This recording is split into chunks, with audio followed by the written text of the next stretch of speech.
Ya Allah, aku pengen. Halo Kak, boleh perkenalkan dirinya dulu, namanya siapa dan dari jurusan mana? Oke, perkenalkan, namaku Dio Galuh Pradana Putra, biasa dipanggil Dio dari TIP 24. Dan kamu? Aku Muhammad Abdul Sofan Alta, sama dari TIP 2002. Aku Anin dari TIP angkatan 2024. Apa sih pendapat kakak tentang penggunaan bahasa Gen Z di kalangan anak muda sekarang? Bahasa Gen Z ya. Kalau menurut saya untuk sesama teman sendiri, misal kayak aku dan Abros bisa diwajarkan. Namun kalau misal kayak kita ke dosen atau kita yang lebih tua atau kita ke misal jangankan yang lebih tua, kita ke kakak asprak itu kalau menurutku sudah bukan gak dianggap normal, cuma kurang sopan aja untuk dilakukan sehari-hari.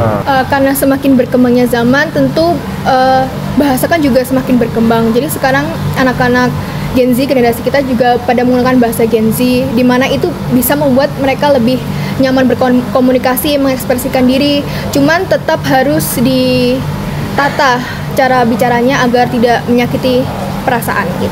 Terus pertanyaan kedua nih Kak, menurut kamu apakah semua bahasa gaul itu wajar dan bisa diterima di kalangan kita?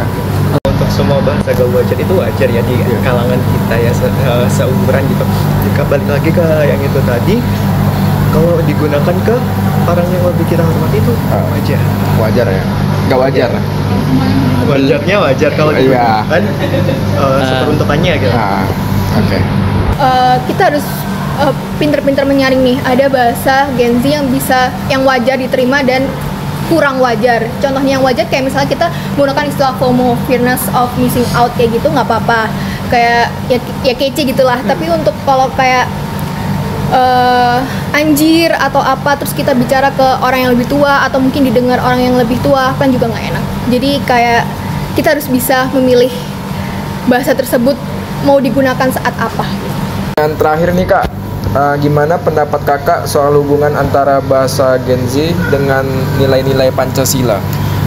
Kalau menurut saya sendiri kan bahasa Gen Z bisa mungkin kayak misal Harun teman kita yang dari Somalia itu bisa selalu mengatakan kepada semua orang kayak bro gitu. Mungkin itu bisa meningkatkan solidaritas antara salah satu teman dengan teman yang lainnya.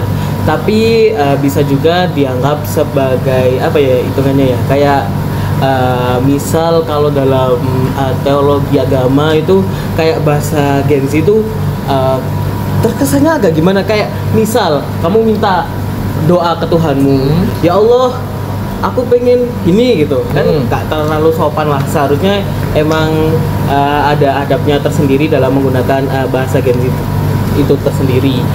Terus apa lagi ya?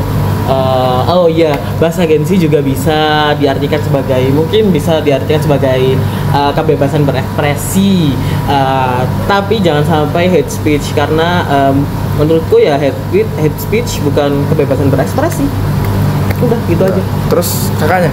Kalau menurut aku sendiri, penggunaan bahasa Gen Z ini sangat berpengaruh ya terhadap Pancasila. Karena Pancasila itu kan mengajarkan kita untuk berbahasa Indonesia dengan baik dan benar sehingga dapat mempersatukan kita. Dan penggunaan bahasa gaul yang berlebihan ini dapat istilahnya memecah persatuan kita. Seperti itu. Menurut saya bahasa gaul ini sedikit merepresentasikan sila kedua, di mana kita juga sebagai manusia seharusnya sudah berbicara dengan beradab. Meskipun perkembangan bahasa kita seperti itu, kita tetap harus menjadi orang yang beradab kepada siapapun. Makasih ya Kak.